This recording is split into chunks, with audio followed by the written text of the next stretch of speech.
Happy Wednesday. We are going to be playing some Beatles music today. We're going to be rewriting a lead sheet. The song is Michelle. And let me go post the link over on our website. Website is click. What is our website? JollyRogerUkulele.com. Link to join. I'll post the link here so that everybody can come piling in and join us and make some rock and roll. Dink, dink, dink, dink, dink. All right, so that should get everybody here. Michelle, my bell. You've heard it.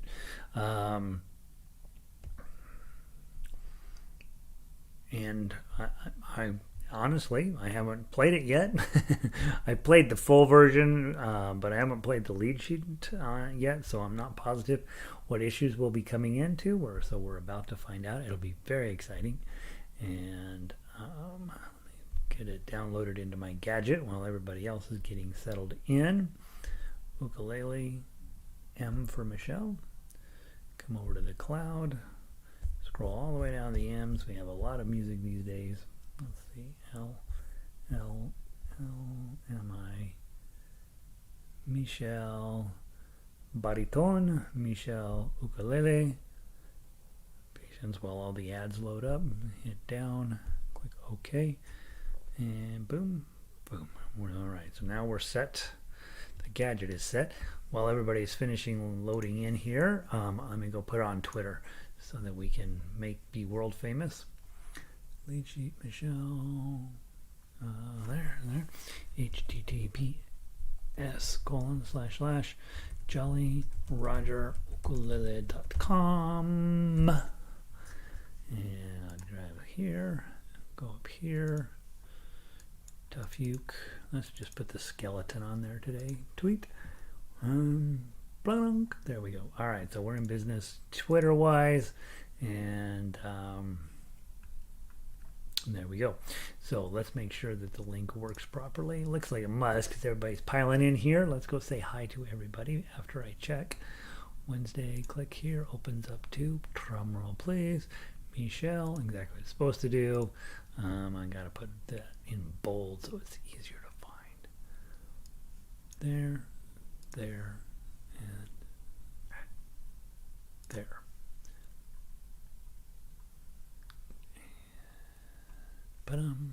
View page, and yep. All right, we're good. All right, ukulele. What instrument is this class for? Let's see if I can get this on me straight for a change. And let's.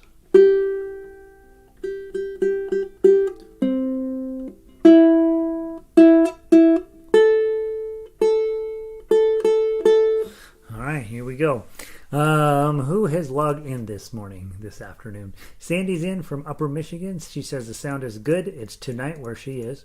Rainy day up in the Yoop. Michelle in from Rockaway Beach, Oregon. Here on time today. Sunny and beautiful up there. That's nice. Pam in from Connecticut. Another beautiful day in Connecticut. Are there any bad days in Connecticut, Pam? Evelyn in from California. She's usually in from Ecuador. Sound is good. It was so depressing and cold in Northern California, so we relocated to South Coronado. It's heaven here. And there you go. Yeah, you're good. If you're traveling and you're like, I don't like the weather here, I'll just drive somewhere else. Good idea. Carolyn, sunny up in the mountains today, up in western Colorado. Nancy in from Florida, 82 degrees. Sounds like a perfect day in Florida. Got a palm tree on there. Ronnie, 76 and overcast. That's kind of a bummer. We have beautiful blue skies here in Denver with nice big fat fluffy clouds right now. So we had a perfect day in Colorado so far. Rita in from Illinois, warm and sunny, 75, humid, right? It's probably typical for you up there, Rita, right? Cindy, about the website, will the music in the member section remain after you change it, or should we download music that we like? I also noticed that Seal Arun isn't in the Irish. It's not? Really? Cindy, the I'm not messing with the Jolly Roger website, so you don't need to worry about that one. The only one that's going to change is the Rocky Mountain Ukulele Orchestra website, and you don't have anything on there. You don't need anything on there, so don't worry about anything. Sula Rooney isn't on here. Hold on, we did it right. How come I missed that? Scroll. I thought I had all the Irish music up there. Dun, dun, dun. Broadway, Celtic. It's not there. Huh? Isn't that crazy? All right, so I will try to remember to post that. I don't know where it went, Cindy. We did do it, didn't we? Shula Roon? I'm sure we did. I know we did. I'll get it posted, Cindy. But yeah, the website I'm talking about reformatting is the RMUO website, not the Jolly Roger site. Ukulele Learning In. Sound is perfect as always. Nice, warm today. Western Massachusetts. Very nice. Beautiful area up there. Good to have you in today. Janice, what? Janice, what time is it there? You should be in bed, young lady. Holy Moses. Good to have you, Janice. You stopped by earlier today and grabbed the music. That's crazy. It's got to be 2 a.m. Marianne in from Michigan, enjoying some. Marianne Cipher in from Colorado. I'm gonna get the Marianne straight. Really. Or are you traveling, Marianne? That's interesting. Vicky in from Montana finally got here in time. Cool and windy. Yep, cool and windy. All right. Diane in from beautiful Denver. Overdid the outside work. Jacqueline, lots of rain today on the island. May have to get an app to make it easier to use. To get an app. Oh, okay. Just get an iPad and then the sheet music's easy. Jackie's down in Padre Island. Kat's in from Texas. Linda's in from Colorado Springs, down south, she says. Linda in from Northern California, 73 and breezy. Pam, yes, we do have bad days. Too humid, too hot, too cold, but today is pretty much the ideal day. Okay. I was in Connecticut one time and it was beautiful. We went to, what's that? Yale. It was beautiful. Amy, good to see you. She's local. Cindy, yeah, you bet. And Pauline, beautiful day up there. All right, up in the Bay Area. All right, so today we're gonna dive into Michelle. I'm gonna try to keep these things a little shorter and a little bit more to the point, so that you can come in, get started, and then have enough work time to hopefully finish up your version and then be working on that. I am gonna post. Some of the ones we've done already, I've got all my arrangements done up for them, and so I want to get those posted up there. That way you have a chance to look through what you did versus what I did, and maybe either decide that yours is better and stick with it, or decide that mine is better and make changes on yours. Either way, you end up with an ideal arrangement that you've had some input on, and it probably feels pretty good. I do think we're going to do a few more Beatles tunes next week, probably. We're going to get that section really good and solid in the members area. A lot of y'all grew up with the Beatles, and it's kind of nice to have that. Pretty solid group of the Beatles top 20 or whatever songs there for you to go pick up. So let's dive into it. Posted Michelle, and this was a request that one of the guitar players gave me a few months back and said, hey, can we do Michelle? And so I knew the song a little bit, and it turns out that on guitar it's going to be pretty hard to play, but on ukulele it's actually going to be quite delightful. So let's go through and talk about the chords and baritones. Of course, you have the same shapes, just a different key. So if you got the D chord, Michelle, and then G minor 7, just think of it as a B flat without your ring. My bell, C chord. These are words that, and then now this diminished. You got 2 diminished here, and so just make sure we're clear on what you're doing here. Go to, and then slide up to the 4, together, and then to A. Well, and then E7, my Michelle. Okay, there's your first part. I don't like that intro, but it is what it is. And then it kind of gets repetitive a little bit. So let's go to measure 7. Let's now that we know what we're doing there, let's play through 12. Ready, go. Michel, ma belle, sont les mots qui vont très bien ensemble, très bien ensemble. Okay, and then I see I need to give you air out a little bit of space underneath the triplets here. Remember on triplets, and they got eaten up by the lyrics here, but you'll see 6 notes in the space that there's supposed to only be 4 of those, so that means we have to do that kind of quickly. And you remember from the song, if you've listened to it, love you, I love you, I love you. Okay, so sing those quickly, and as you're thinking about your arrangement, you're going to be knocking it out pretty quickly. Love you, I love you, I love you. F7. A lot of times we don't do enough F7s to get comfortable with them, so, but really, if you're in D minor, just slide your ring finger forward and there's your F7. Hit the chord first. That's all I want to be flat, say. Hit the chord first. Until I find and then go on to page 2. Way, and then G minor. I will say thee. And then this is an augmented chord. We don't do a ton of augmented chords on ukulele. Honestly, they don't work very well. The fingering is rather challenging always. What I would do here probably, since I'm in D minor, is just switch, slide my middle finger back and bring my ring finger up so that I've got that augmented chord. I will say the only words I know that you'll understand. Okay, so the chords are a little atypical from what we usually do. Let's go on to 23. So let me stop there. So you're going to play down through 22. Then you're going to come back to 7, okay, and play that again. And so from 7, obviously we're going to repeat that that little lyric line there a second time, but when you get to 13 you'll take the second set of lyrics. Okay, so you're coming through the second set of lyrics, you get back to 22 and you're just going to blow right through that repeat the second time around and go to 23 and hit the D chord first. I love you, 2 3 4 C, 2 3 4 ba ba bum bum ba da bum bum. Okay, so those are just obviously just instrumental figures, and a little bit of drama in there. They make it kind of exciting.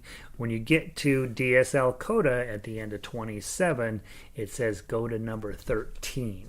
Okay, so we think that you would normally think we go back to 7, but we don't in this case.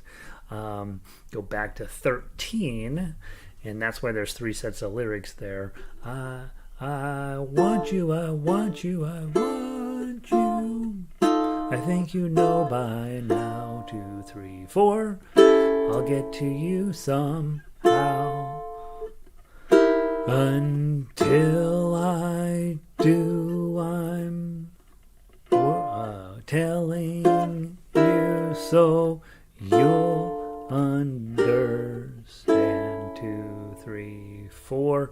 And the third time you get there, go to number 28. That's the coda. Okay, so there's your coda. Jump down to 28, and then it's basically the same as the beginning. Michel, ma belle, sont les mots qui vont très bien ensemble, très bien ensemble.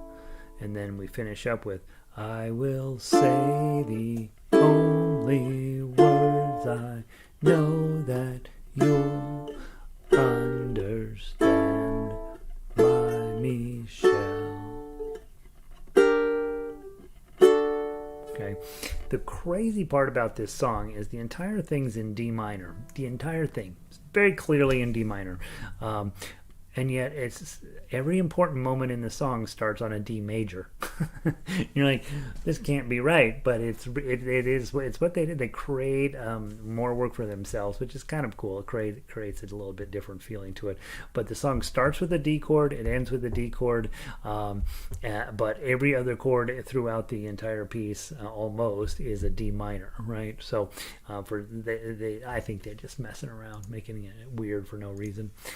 So you're playing in D minor, but the first chord is a D. Antonio made it in. Good to see you, buddy. Pam, ukulele, pretty much middle of the state. Nice. And Linda made it in from Vancouver. 61 degrees up there today, guys. All right, so let's play the melody. Make sure the melody works. It does, but let's play it through.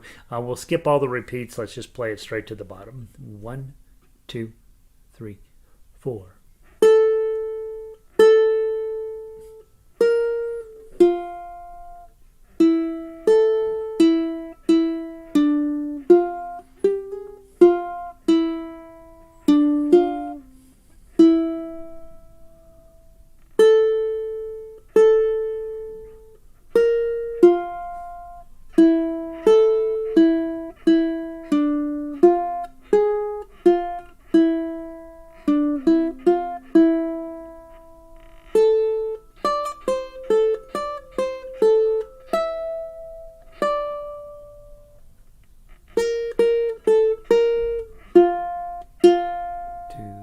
3, 4, rest.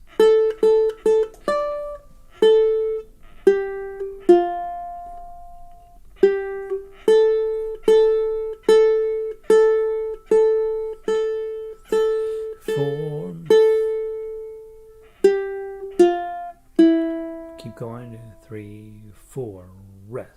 2, 3, 4. 2, 3, 4, rest. Rest. Okay, and then you'd repeat. Let's pretend we're not repeating. Go to 28. Ready, play.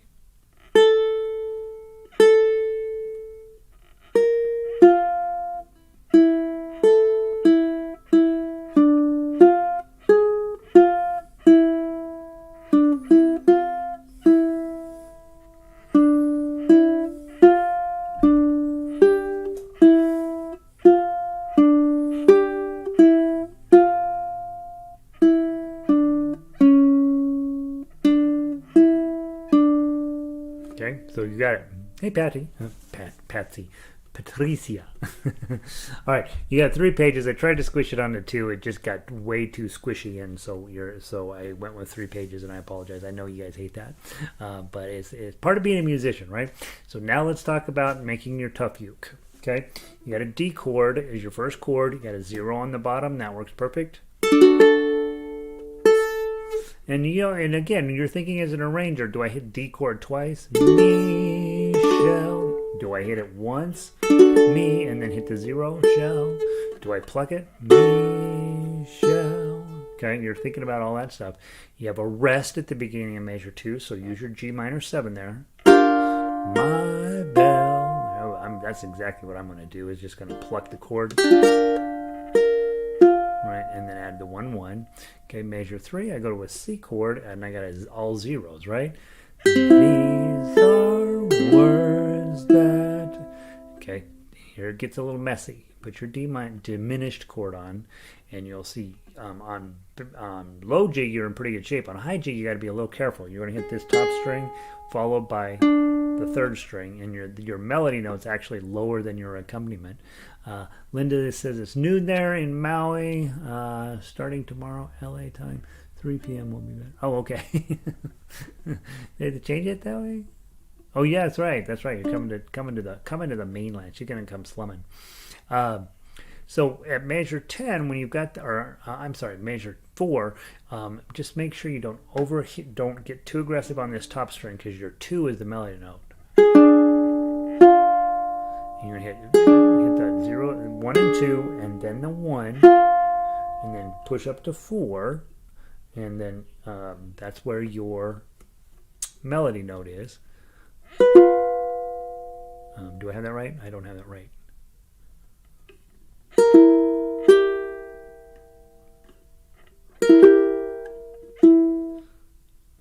3 on the 4. There we go. Oh, that's right. 2, 2, 4, 4, 5, 5. It's right. I was like, that doesn't seem right. That sounds funny. So I'm going to hit that. Let me do it from the top of 4. And now notice you're supposed to go down to 1 here on the melody, but you've got the same note here on 5 of the second string. So you can just leave your diminished chord on and just play, instead of playing a 1 on the second string, play a 5 on the third string.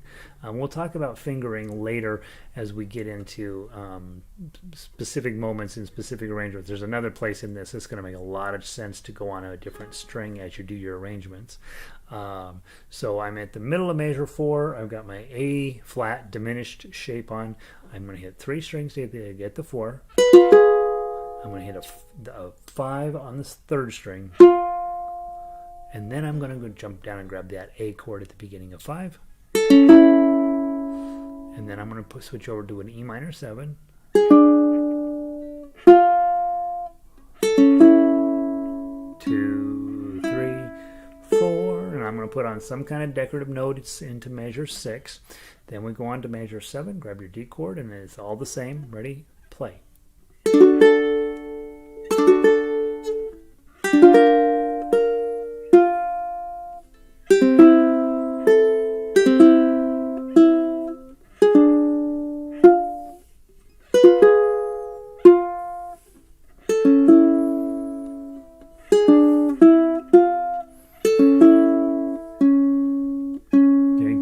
Decorative notes in the middle there. Let's go with I. Okay, put your D minor on. Problem is you got your melody up here at 5, right? So you're going to go to your other D minor, bar on 5, ring finger on 7. Play that first chord as a high D7, and then your melody notes held down under your bar. And here's where you want to think about fingering. If you do that, and then you got to go grab all kinds of motion, right? And you end up killing the chord running down to get 3 and 0. So just leave your high D minor on, and then it'll turn out that 3 on the first string is the same as an 8 on the second string, and so you will just put your pinky on the second string and play that note instead. And then your 0 on the first string is a 5 on the second string, so you will just be able to leave this bar in place, and you're just going to add your pinky on 8 of the second string, and watch what happens. Okay, so now I have no motion with the chord shape, and I just have to add my pinky on to create the melody. Okay, you'll see when you actually sit down to write this out. You'll be like, okay, Gary said it's way down there. I got to find that same note on a string closer to my face, and you'll find it pretty quickly. Okay, so let's finish up 13. And then you have this 7. This came up in one of the other songs this week, the D minor with the 7 on here, so you got to kind of tuck your pinky under there. And then take it off. Okay, good. Now we're going to go down to a 1, so I'm going to grab my regular F7.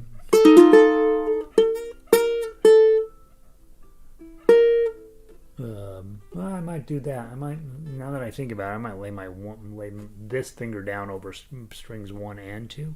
I can get everything that way. Okay, and then a lovely B flat. Finally, you're like, oh, thank God it's a B flat. 16. Fill in the blank. A7 at the beginning of 17. Got a 5 and a D minor, so you know that's your bar chord. And then back to your A7. Find a. And then you've got way, if you put your D minor on, pinky on 3. And we did that exact thing, I think it was yesterday, right? Yesterday, right? Yesterday. Okay, and then put your G minor on in the middle of 18.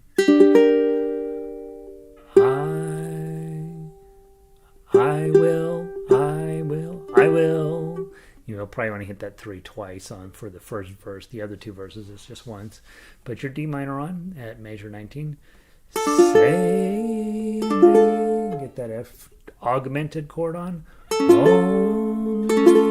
Put your D minor back on. It's supposed to be a D7 if you're singing it, but if you're doing the instrumental version, which you are right now, you don't need your pinky on there because the melody notes is 0. Words and then here's weird, right? You got a D6 chord, and I'm not positive I like that arrangement. I'm going to D minor 6. I'm going to put a circle around that and put a question mark whether that's the best chord there. But you're going to put your D minor 6th on and then lift up your index finger. Okay. Doesn't that sound very Beatles? Know that. So it's I will say the only words I know that, and then a B flat major 7. That's just these 3 in a row. You'll put your G minor on. Understand 2, 3, 2, or whatever kind of decoration you want in 22. Goes back to from there you go back to 7 the first time, right? And come back around through. Let's go on to 23. Okay, grab that. D chord. I love. And you got a G minor with your pinky on 5. Okay.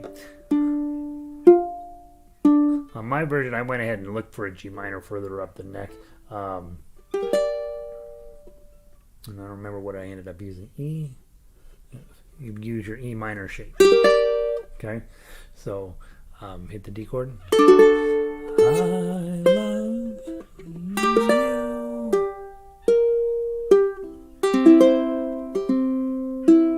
And then at 26, B minor, B diminished. Isn't that fun? You get a good diminished use out of this.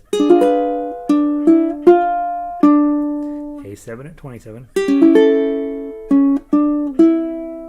Okay, I'd probably put a little bit of a fermata-ish over the top of the third beat there. Bum, bum, bum, bum. And then you're going to go back to there, back to 2013. You've already written that section.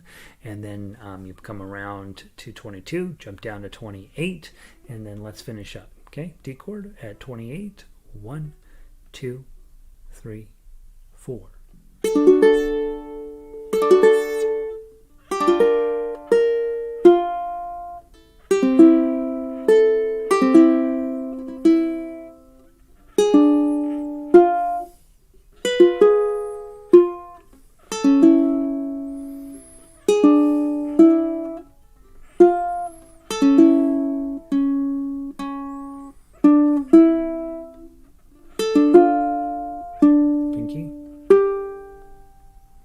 Probably do an A7 with the pinky.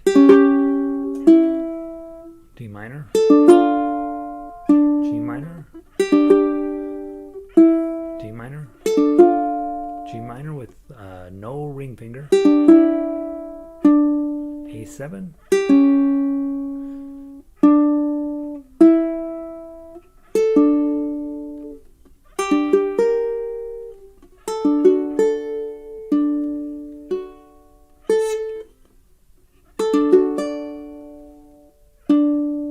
so you got plenty of stuff to decorate the ending with. Let's go through and play it as written one time, then we'll switch over to baritone, and then you'll have plenty of time to work on your arrangement. Like I said, I've got my arrangements for the first 3 songs, well, the 2 of the 3 songs done that I'll probably get posted tonight or tomorrow, so that you can start checking yours versus mine and seeing what you like and what you don't like.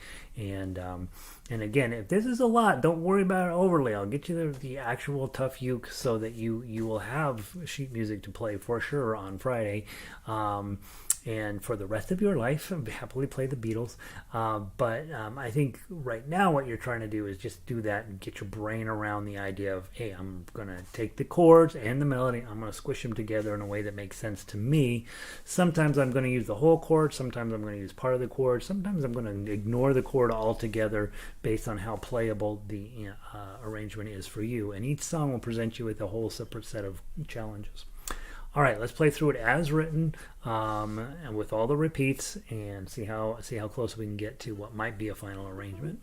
1, 2, 3, 4.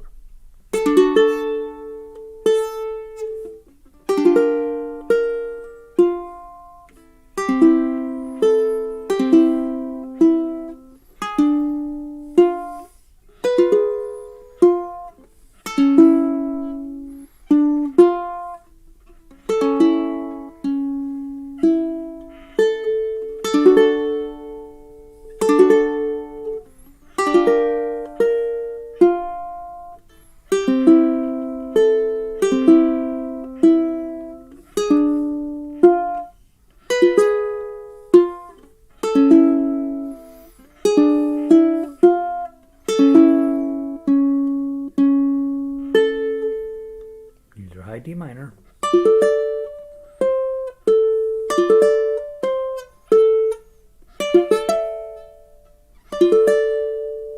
F7, yeah, drop your index,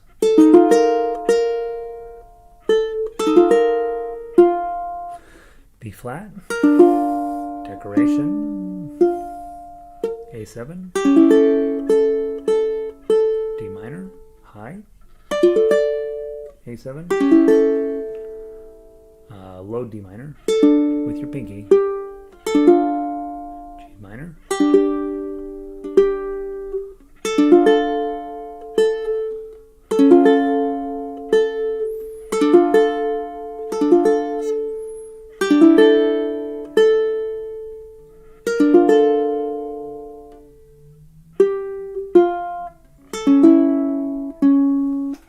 back to 7,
just use your E minor shape there.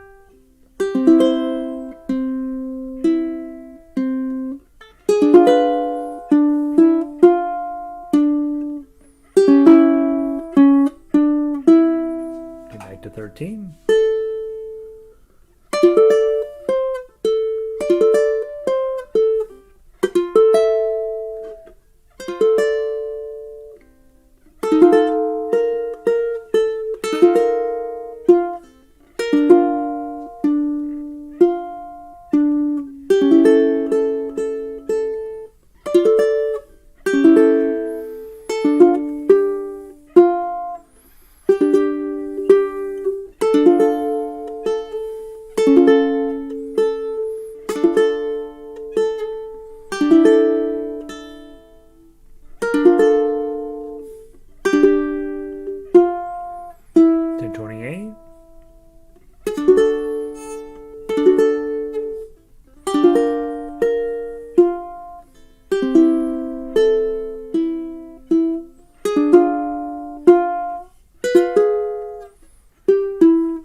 Okay, so it works, right? The whole thing makes some sense.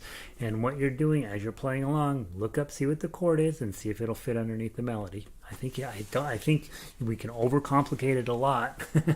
And you certainly do when you're writing it out with your pencil. You definitely try to get as many of those chordal notes in as possible. But when you're playing, and at the end of the day, it comes down to what's the chord, what's the melody, what's the chord, what's the melody, what's the chord, what's the melody, and then seeing how much of that chord you can fit in underneath the melody. And I think you'll end up with another really nice piece of music here. Linda says, any hints for arranging when you were playing on low G? I have both, but I picked up my low G today. If you're on low G, you're actually in much better shape than high G. High G, because this is often higher than the melody notes that show up on this string, it can be a problem. But on low G, at the end of the day, if I had thought this through a little bit better, I would have put all of my energy into becoming the world's greatest baritone ukulele player, because it's in the right order and it's super easy. And I shouldn't say it's super easy. It's easier. But with ukulele, because we have this high string, it creates some challenges with arranging. The one thing that's nice about low G is when you hit this, it's always going to be lower than the string that's here, and so you don't have to worry about being strumming it gingerly. It's just going to work out just fine. So feel free to be as if you are not arranging for low G, just arrange it exactly the same way we're talking, and your results will actually be a little easier to play because you're on low G.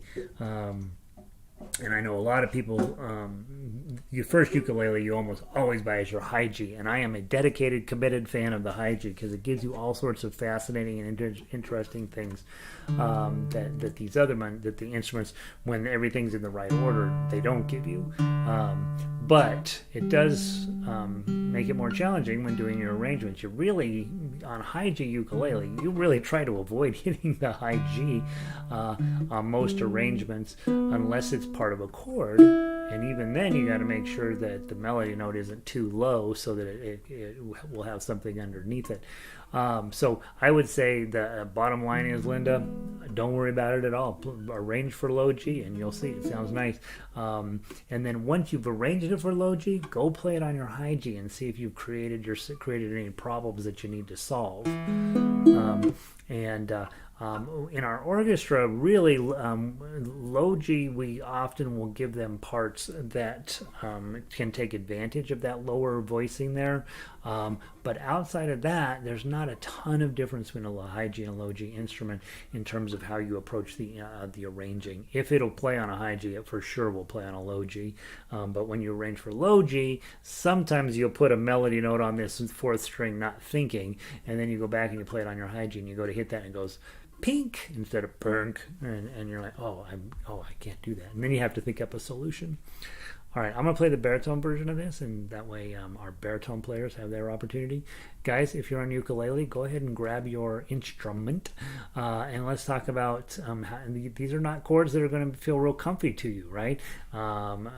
Day 2 in my foundations class, we work on the key of A, right? But we don't talk about D minor 7th very much, and so you have a G in there, and I would say, especially if you know baritone player and you're like, hey, I want to play music with you, you're going to be in the process of needing to figure out what their chords are on your instrument.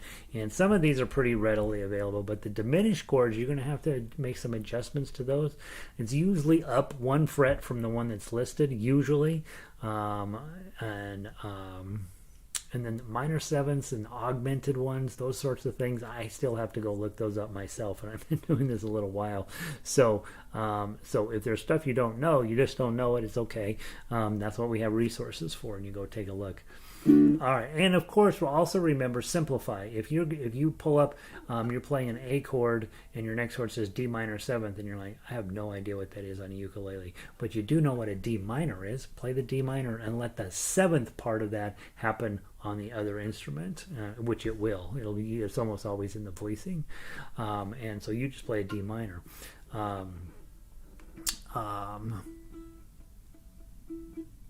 I think that's my pep talk on those chords there. All right. Same thing. Ukulele players, play along with me as best you can. Baritone players, look at the chord, put it underneath the melody. Look at the chord, put it underneath the melody. 1, 2, 3, 4.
So made a few different choices along the way. Again, with the low G tuning, which is fundamentally what you're dealing with on baritone, get an opportunity to kind of hit that top string a little bit more, create a little bit more smoothness and prettiness in the bottom end there. All right, guys. Tomorrow, I think I think I'm going to do Let It Be. Is that what I put up there? Yeah, Let It Be. We'll do Let It Be tomorrow, and then I will try to get my arrangements posted for everything for the week, except for Let It Be. I want you guys to work on it on your own first, and then on Friday, of course, we'll play through everything, and we'll have your second full week of doing your own arrangements, and then you'll start to get into a habit, right? Get where things are starting to come together for you. So hopefully it's fun. Hopefully you're enjoying that. And obviously, if you're not working on that or not doing your homework and whatever, that's perfectly fine too. You'll still end up with lovely Beatles music, so you come for that anyway. Plus, it's not a bad idea to learn all your chords as you're going through here, because they are coming up over and over and over, right? So if you're on ukulele, play those baritone sheets and learn the chords. And same thing if you are newer and you're just working on playing melody. That's absolutely the key to success as an instrumentalist, being able to get a melody out of your instrument. So that's what we got going. Hope you guys are having a wonderful day, and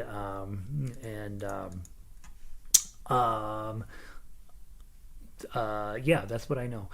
Starting next week, we'll have the 5 o'clock hour be ensemble work, and we're just going to have songs that I want to pull all of the sheet music from all of the different instruments I do, and we'll just start putting them out as stuff to play from week to week to week, and we'll add a song in and take one off and so on, and so that every day you'll come in and we'll just play for 40 minutes, 45 minutes, 50 minutes, whatever it is, and on whatever instrument you have. And so it should be fun if you can, to join us in the 5 o'clock hour as well, which is whatever hour is your time.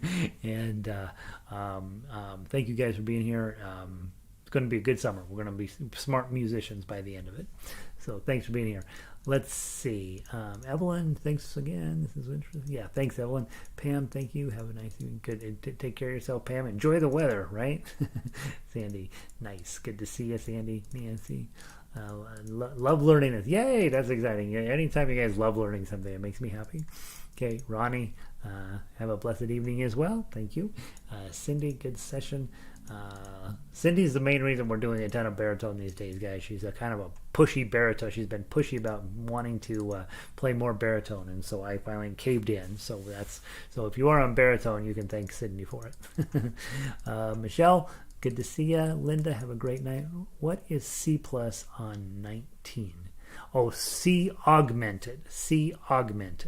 So when you take a C chord and you, instead of hitting C, E, and G, you take your pinky and put it on a G sharp, then you have an augmented chord. So you'll notice the G in there is a G sharp. So they write it as C plus, meaning augmented. Don't see a ton of them in music, but just enough to be like, why is this a thing? It's just they're annoying. So I always, 100% of the time when I run into an augmented chord, I have to go look it up as to what the shape is, because they come up so rarely that I haven't bothered to commit them all to memory. I know what they are, but I don't know immediately just on sight what to put there. So C plus means C augmented, and it just means instead of the fifth chord, the fifth note, instead of that being a G, in this case it's a G sharp. Oh no, where did I leave off? I bumped my thing. Let's see. Okay, so that answers that. Kat, have a great night. Thank you, Bet. Pauline, thank you for more perspective on music composition. Yeah, pretty soon you guys will be like, I wish you could stop saying the same thing over and over and over again. Pretty soon you'll be good at this. Jacqueline, enjoy your time down there at the beach. So jealous. Carol, good to see you. Have a great night. Patricia, I'll see you tomorrow. Antonio, yeah, we're just gonna keep this going. You guys will be ridiculous. By the time we get to fall, you won't even need to hardly work, right? Amy, thanks. Good to see you. Nancy. All right. Yeah, the baritone's all right. It's all right, right?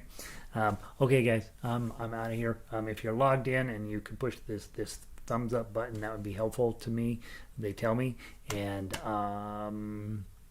you're getting your vaccines, you're practicing a little, you're doing your homework, and just keep showing up, and I will see all of you guys tomorrow. Linda, good to see you. Pam, I agree with Nancy. Well, I don't have a baritone yet. I hope to get one soon. Happy with the music going.